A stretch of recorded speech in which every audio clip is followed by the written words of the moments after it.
Here is the main character for this video.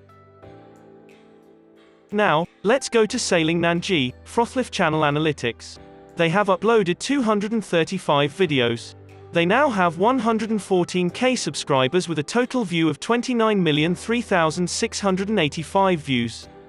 They are from Australia, and his channel type is travel. They created their channel since January 15, 2015. The grade they got is B-.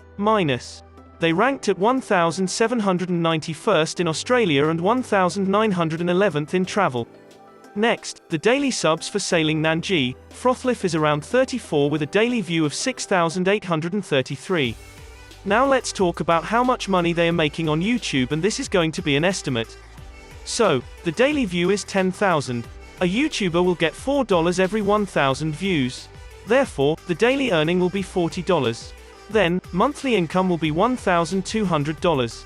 Don't forget that YouTube get the cut of the revenue for 45%. Now, monthly income will be $660 after the cut. And as for the yearly income will be $7,920. That is how much Sailing Nandji, Frothlyfe earns from YouTube.